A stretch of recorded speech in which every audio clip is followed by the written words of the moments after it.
Hey, what's up everyone? James here again, and today I'm with my good friend Shane. How's it going, everybody? Yeah, Shane is a very talented photographer, and like I said, a very good friend of mine who I've known for quite a few years. And today we're going to be talking about our favorite survival horror video game franchises. So, mine being Silent Hill, his being Resident Evil. Yes. So, let's get right to it.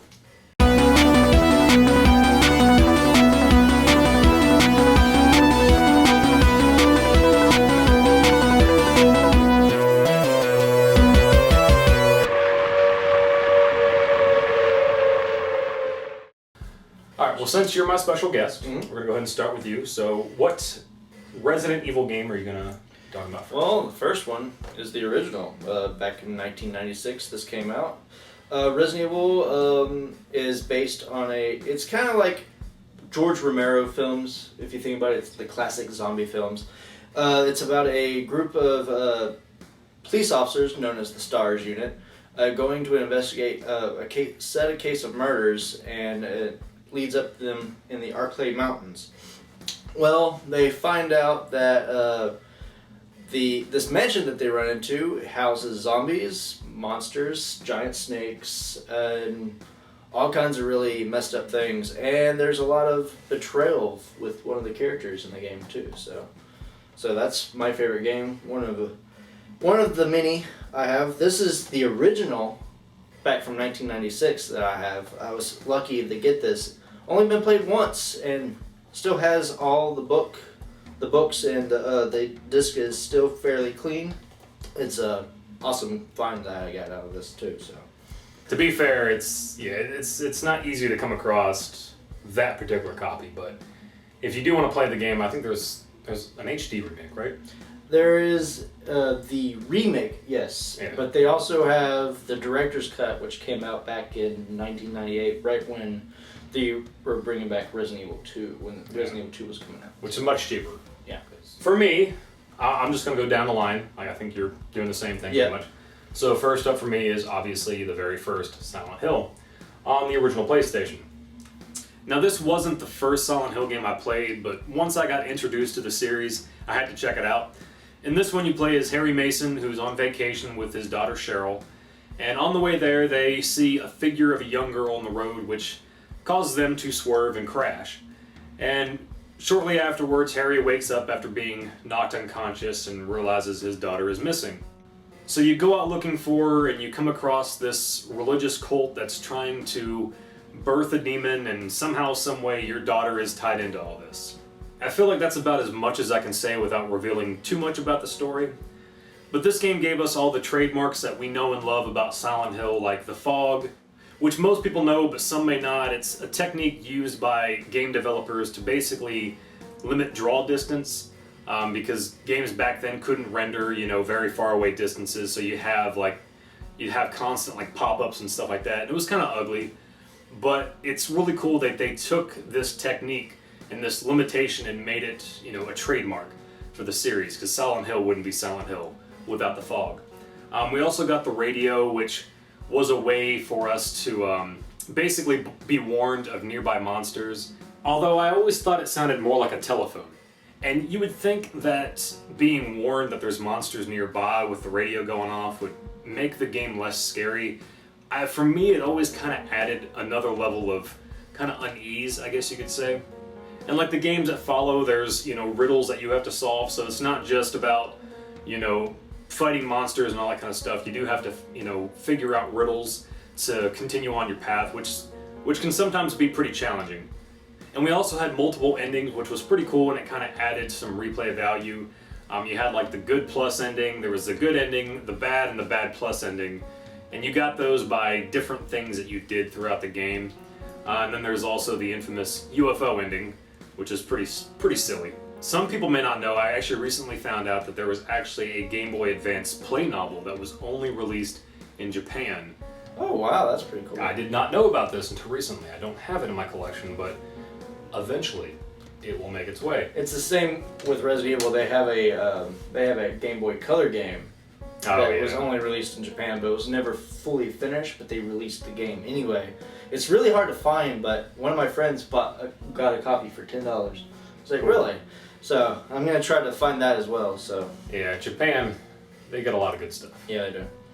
And we can't forget to mention the transition to the nightmare world where everything becomes a lot more dark and disturbing, and the music tends to get a little bit more intense, and the scare factor does go up during those times. And it's always kind of a relief when you finish that area and go back to the so-called normal foggy Silent Hill. The biggest issue I have with these two is being so early on in, like with the PlayStation, the graphics, they're not the greatest. Yeah. And on top of that, the dialogue is just awful in both of these games. Let's just... Yeah. The original of Resident Evil had the worst dialogue.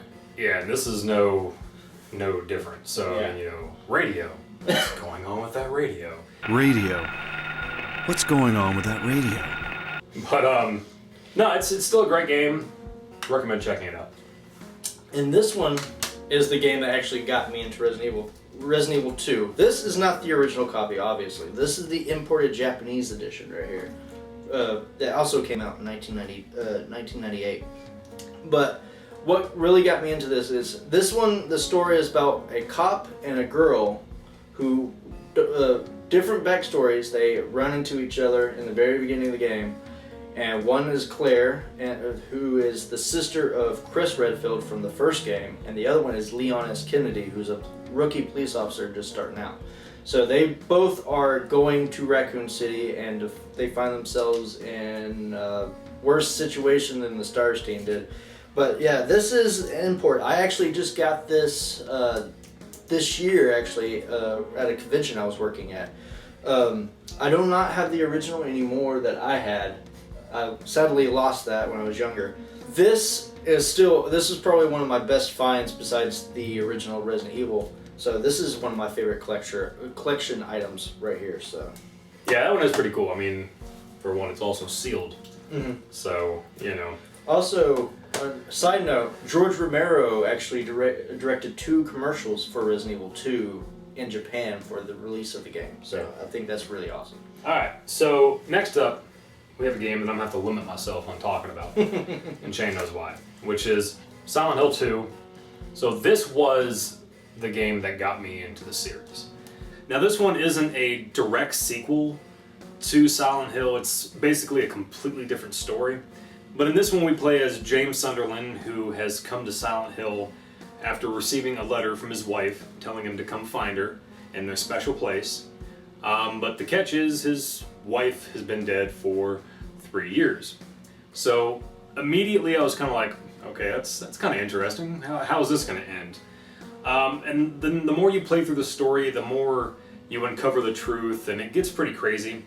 And you end up meeting additional characters like Angela, who's apparently looking for her mother, Eddie, who you're not entirely quite sure what he's doing there at first, Laura, who somehow, some way knows Mary, and then there's Maria, who's pretty much a spitting image of Mary, except she dresses a little more sexy, so to speak. And again, I don't want to talk about the story too much because I feel like that's what matters the most. And of course the graphics are a huge improvement over the original. And the voice acting is definitely better. There's still a few parts that I feel are could have been better, but nowhere near as cringe-worthy as the first one. And I do like how the radio actually sounds like a radio, not like a telephone like I said with the first one, which definitely kind of made the game a bit more uneasy for me because, I don't know, for some reason static and white noise kind of creeps me out. And of course, again, there's riddles to solve along the way. And what's cool about this one is you can actually set up the difficulty of the game and also set up the difficulty of the riddles. You actually have 2 separate difficulty options. And again, there's multiple endings. There's the Leave ending, the water ending, and the Maria ending. And there's a few others, like those are the 3 that you can get the first time through, but there's a couple that you can get the second time through, like the Rebirth ending, the UFO ending, and probably the stupidest ending I've ever seen, the dog ending. So, and I guess we can't forget to mention Pyramid Head, probably the most iconic monster in the Silent Hill series, who should have only been in this game and should have never made another return, but that's just my opinion and we shall move on. I will admit the Xbox version is kind of the definitive, edition of it. It's slightly enhanced. I mean, the average person probably wouldn't notice a difference in the graphics, but it is slightly better. But it also has an additional story where you actually play as Maria, who is a very important character in the game. So, again, like I said, I could talk about this game all day long, but probably one of my favorite games of all time, if not my favorite game of all time. So, Silent Hill 2. Move on. Alright, well mine is gonna be a twofer one. And it's not generally in Twofer. Yeah, it's basically in the same time period of the game. It's right after Resident Evil 2, but this is not Resident Evil 3. This is a side game that came out. But this is Resident Evil Outbreak, File 1 and File 2. These were one of the first ever PlayStation 2 games where you could play online. So it's pretty interesting. You can still play it now, but you cannot play it online. But you can still play the single player mode. But yeah, this is the very first games that they made for Resident Evil where you can actually play with other live people and not just with game characters. The story, it doesn't really have that much story. It's just like, it's pretty much what's going on with some of the other people in the town during the outbreak of Raccoon City. It's a very interesting. You get to pick from about 6 different other characters you can pick from. There's like a police officer, a doctor, a student from the college, a janitor, and a waitress, and a reporter. From just to name a few. I think I picked the janitor. It's really interesting. It's like different side stories that's happening in Raccoon City with these characters, and it's really fun. I really enjoyed it. It's one of the ones on File 2. You actually go to a zoo, and you fight against a zombie elephant. So it's interesting. So I thought I'd add that to my collection. It's not one of the bigger ones I like to play, but I mean it's still a really fun game. It's very interesting. So cool. So next up for me, obviously going down the line, would be Silent Hill 3. Now this one is actually a direct sequel to Silent Hill 1.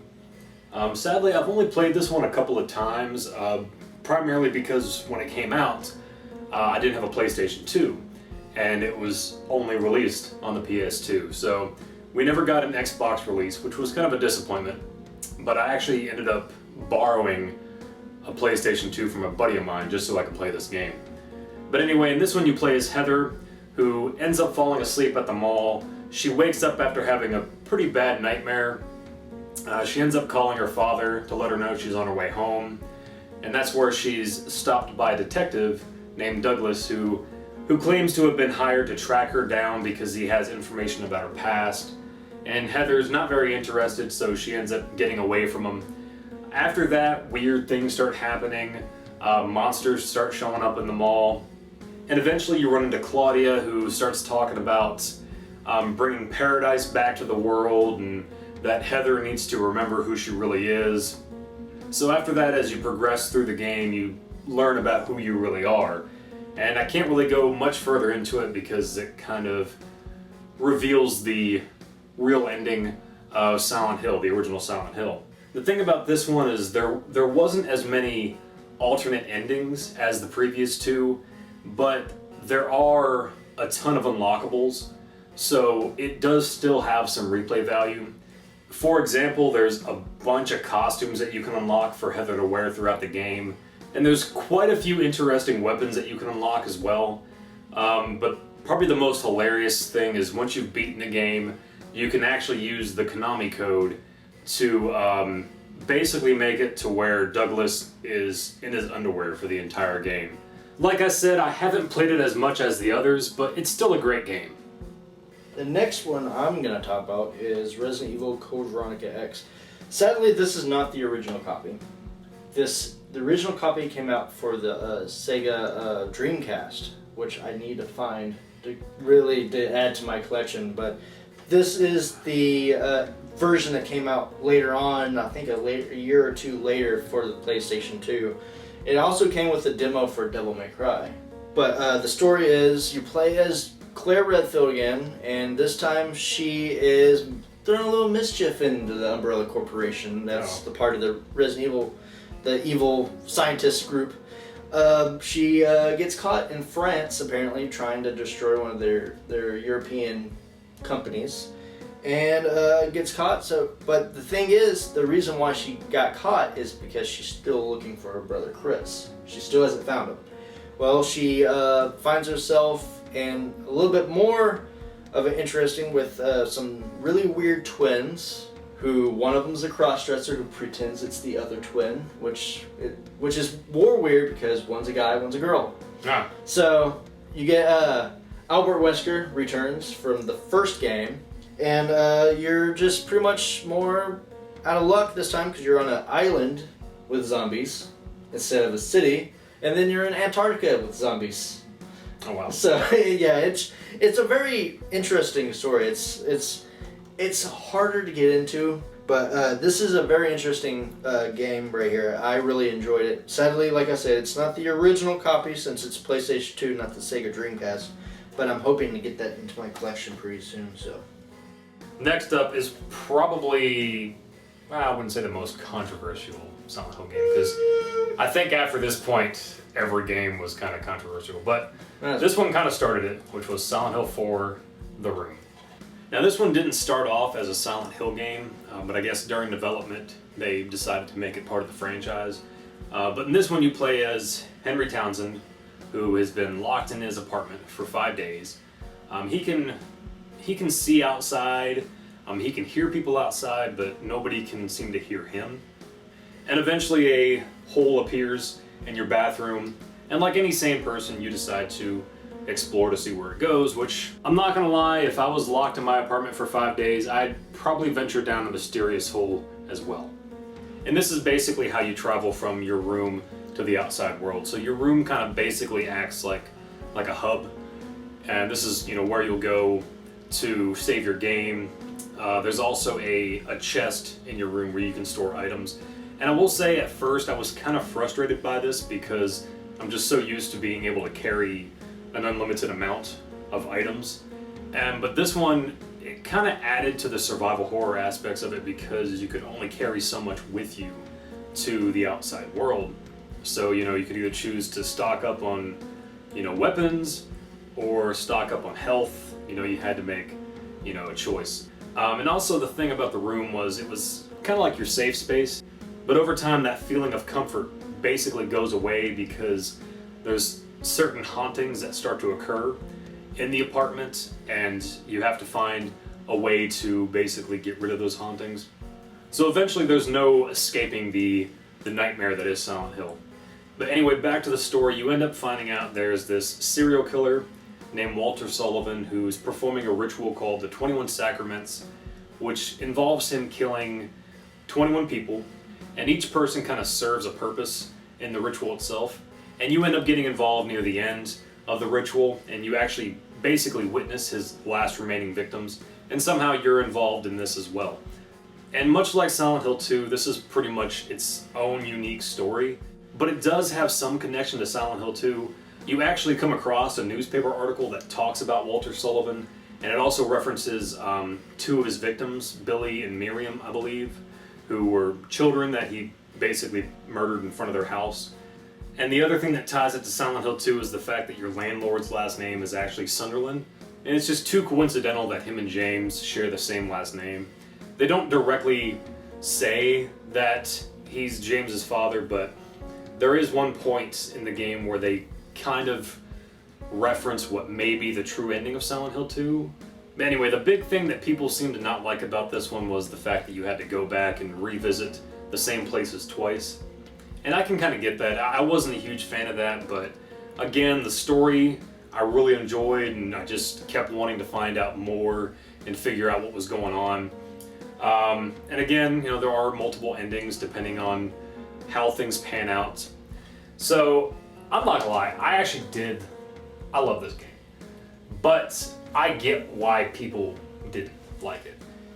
Well, mine is also a controversial game for Resident Evil fans. Oh, yeah. Resident Evil 6. First reason why it's controversial, I'll even just show you all the cover. And if you could just picture what that looks like. You could never go back to the zoo. Yeah. National Zoo at that, too. So, but Resident Evil 6, you get to play as a lot of the original characters from the game series. Who returns? Leon Kennedy returns from Resident Evil 2. Chris Redfield returns from Code Veronica and Resident Evil 1. And Resident Evil 5, if y'all played that. Yes, I am skipping, so sorry. I only had so many games to talk about. He has like 40. I have like the whole collection almost. Yeah. But you play as Ada Wong. And another character that returns is Sherry Birkin from Resident Evil 2. She was a little girl. I don't know if you played the original Resident Evil 2, but she was the little girl that Claire Redfoot has to save in the game. Oh, so cool. she makes a return. But it's a lot of people did not like this game. It has about 4 different stories going on at the same time that all merge together in the main story. But the thing is, I enjoyed it for what it was. It's a Resident Evil game. It's a lot of people were angry because it seemed more like an action-packed game, but if you think about it, if you go from, again, I didn't bring these to my collection with me, but Resident Evil 4, 5, 6, they all became more action-based. Yeah. They kind of got out of that survival horror. And some of the things in the first chapter where we play as Leon, you actually get to go back to fighting zombies. Because they stopped doing zombies after Resident Evil Code Veronica, actually. It's really interesting. I actually enjoyed the game. It has multiplayer aspects to this game as well, where you can play co-op or play some of the side games that they do. But I really enjoyed it. Like I said, my favorite story though was the Leon story, because you get to go back with the zombies. So, last up for me is a game I haven't beaten this game, but I did go back and play a little bit of it, which is Silent Hill Origins. So, I played this originally on the PSP, and I liked what I played, but it was just kind of hard to really get into the game because of the small screen. So I didn't get far, but like I said, I did enjoy what I played. So recently I had found out that I didn't know it was released on the PS2. So I picked it up. I've played a little bit of it, and it's definitely much better. But again, I haven't gotten too far into it, but I did want to mention it because this one actually is a prequel to the original Silent Hill. And it kind of explains the events that led to the original game. So it's pretty cool, and I do plan on investing some more time into it. But like I said, playing it on the PSP wasn't as good of an experience as I was hoping it would be. So hopefully the PS2 version is much better. My final pick was the obvious choice, Resident Evil 7, the one that just came out. I actually got James to watch me play it last time I was here. What is really different about this, which Resident Evil's done this before, but not into a really big game, was the first-person aspect in the game. The first time they'd done it was Gun Survivor, which was a PlayStation 1 game, which was more like one of those rail shooters. Like you get an arcade, you can just get one of those little, put a quarter in, get a gun, shoot. It's kind of based like that. And then they did it again for Umbrella Chronicles for the Nintendo Wii. They did that as well. And they also tried to do it for PlayStation 2 with a game called Dead Aim, which is where you're playing this random guy on a boat fighting zombies. This is really fun. It actually goes back into the dark, scary survival horror. You're very limited on what you pick up. It's got a lot of good jump scares. First part of the game, first about 15 minutes in the game, you lose your hand. You literally lose your hand. It gets cut off with a chainsaw, I believe, if I remember watching it or playing it correctly. It was a chainsaw. I think so, yeah. Yeah. But the magic of Resident Evil, you get stapled it back on and it works again. But yeah, it's really Does that fun. make sense? Yeah, I know. And magical herb juice, which is all the games. I pretty much it's pretty much pot. A marijuana smoothie. That's what it seems.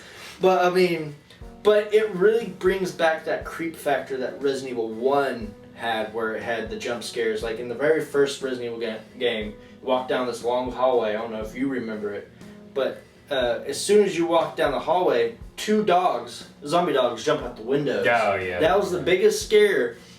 It scared the death out of me in the Resident Evil game when I first played the original. Well, actually, let me correct that. My dad played the original. Yeah. I got into playing the second one. That's when I first started. But this one brings back all those scary elements to the original, from the original Resident Evil, and puts it into a first-person aspect.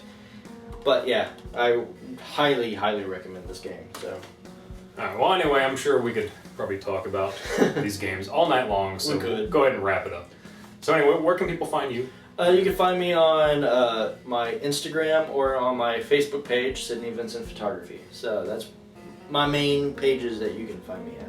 Thanks again for watching. Don't forget to like and comment below, and let us know what your favorite survival horror video game franchises are. Also, don't forget to subscribe to my channel to keep up with future videos, and make sure to check out Shane's work as well. Hope everyone has a safe and happy Halloween, and I'll see you all again real soon.